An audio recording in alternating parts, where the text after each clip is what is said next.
Vamos lá. Boa tarde, professora.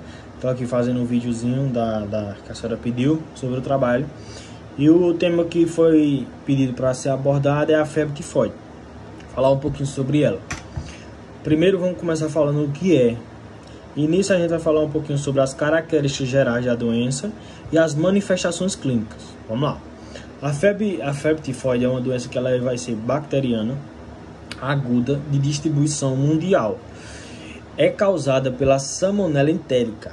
E essa doença ela vai estar associada às pessoas de baixa renda, que vivem em lugares precários, por exemplo, sem saneamento básico, pessoas que não têm condições financeiras para ter uma boa higiene, não têm condições financeiras para ter um ensinamento básico, um ensinamento bom sobre como ter uma higiene boa, não só dela, que é uma higiene pessoal, mas também uma higiene ambiental, que é do lugar onde essa pessoa vive.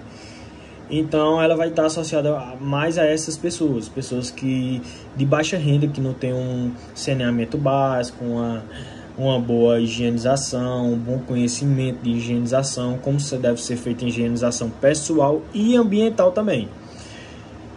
Já falando um pouquinho sobre a sintomologia da clínica da febre tifoide, a pessoa ela vai poder apresentar febre alta, cefaleia, mal-estar geral, dor abdominal, falta de apetite, bradicardia relativa, esplenomegalia, manchas rosadas no tronco, obstipação intestinal ou diarreia e tosse seca. A pessoa ela não vai apresentar todos esses sintomas, ela vai apresentar decorrente ao nível da doença naquele organismo, naquela pessoa.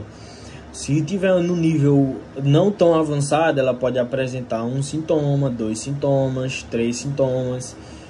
E a gente vai falar um pouquinho mais sobre esses sintomas mais lá na frente.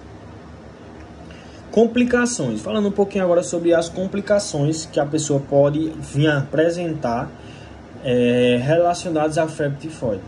Aqui eu coloquei alguns lugares, algumas áreas do nosso organismo que podem ser afetadas por essas complicações. Complicações digestivas, complicações cardíacas, sistema nervoso central, rins, ossos e outras complicações menos frequentes são as recaídas e as salmoneloses. Ainda falando sobre as complicações, aqui eu coloquei uma complicação que ela é a mais frequente, que é a mais principal relacionada à febre tifoide, que é a hemorragia intestinal, que ela pode levar inclusive a perfuração intestinal, o que requer maior cuidado médico. Então a hemorragia intestinal ela vai ser a complicação mais frequente relacionada a esse caso, relacionada à febre tifoide. Qualquer órgão, como eu havia dito no slide anterior, qualquer órgão ele vai poder ser afetado pela febre tifoide, quando a doença ela evolui com bacteremia. Mas também existem outras complicações que elas vão ser menos frequentes.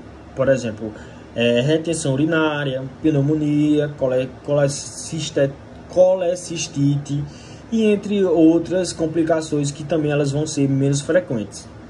Nas crianças, a doença ela vai costumar ser menos grave do que nos adultos. E na maioria das vezes ela vai ser acompanhada da diarreia.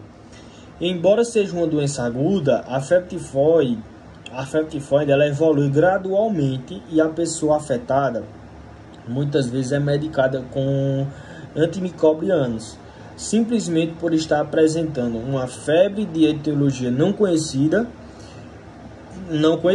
Dessa forma, o quadro clínico fica mascarado e a doença deixa de ser diagnosticada precocemente. Falando um pouquinho sobre o diagnóstico agora, como se dá o diagnóstico de um paciente que foi afetado pela febre tifoide. O diagnóstico da febre tifoide ele é feito com base na avaliação clínica do paciente. Como vai ser essa avaliação clínica? O histórico de onde ele esteve, o que esse paciente consumiu, nos hábitos de higiene que esse paciente tem, na sua casa, na sua residência, no seu trabalho, na sua vida.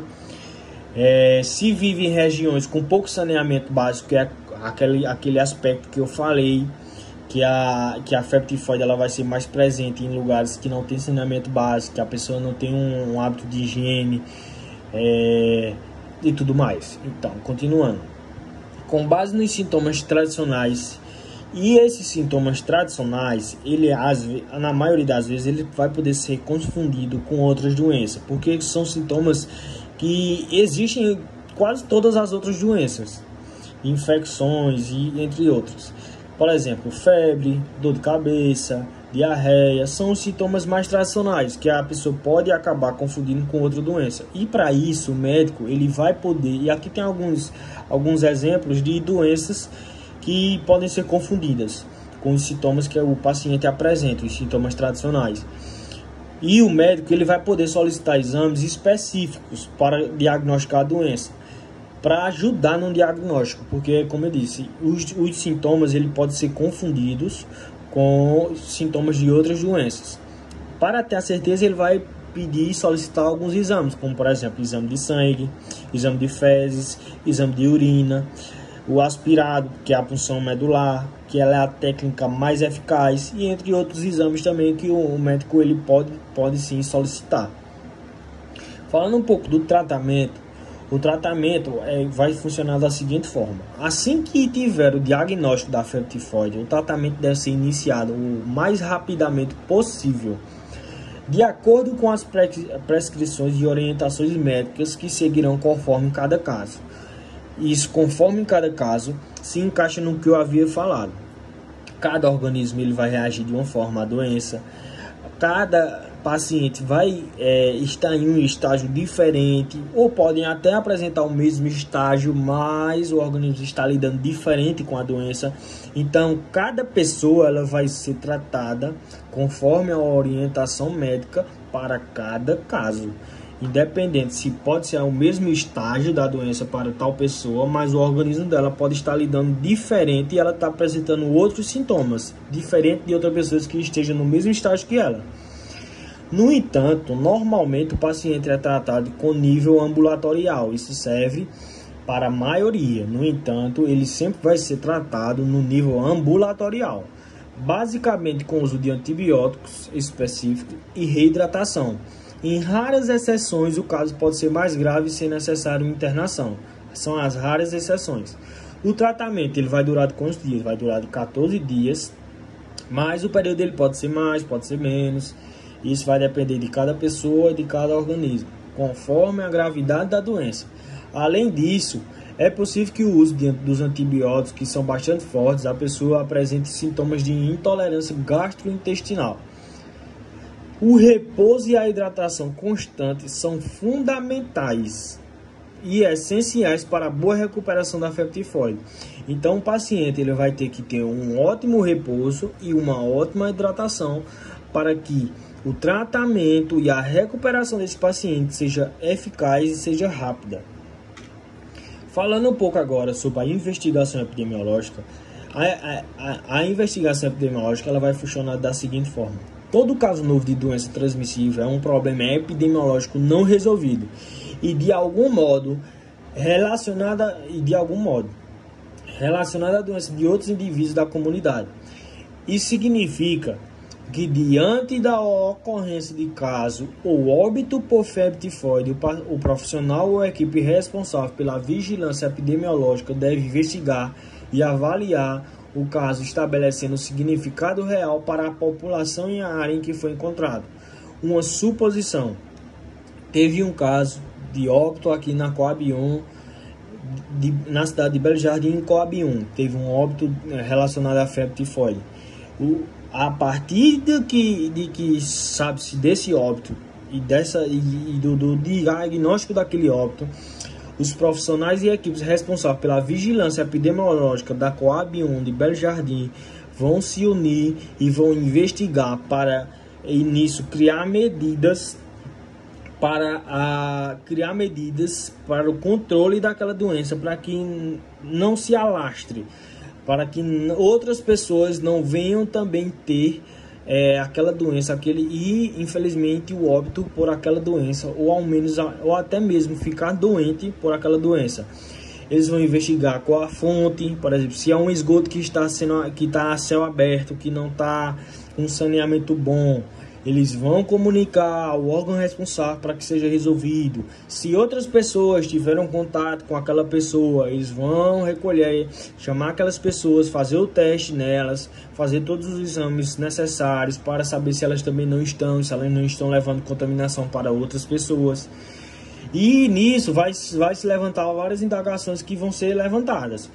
Por exemplo, quando foi iniciada a doença, onde foi contraída a infecção, qual é a via de disseminação da infecção da fonte ao doente, outras pessoas podem ter sido infectadas pela mesma fonte de contágio, a quem o caso ainda pode transmitir a doença, como evitá-la, e nisso os profissionais daquela área e a equipe responsável vai ter que fazer toda essa investigação epidemiológica para assim não deixar que a doença se alastre, que a doença se progrida naquela região, naquela cidade, naquele bairro, naquela comunidade, tendo como finalidade a adoção de medidas, que é como eu havia dito, a adoção de medidas de controle em tempo hábil, em tempo rápido, para que não se alastre. Assim que no momento que eles descobrem o óbito e descobrem a causa daquele óbito, eles têm que fazer assim toda a investigação para que ele não deixe a doença se progredir. E é isso, muito obrigado.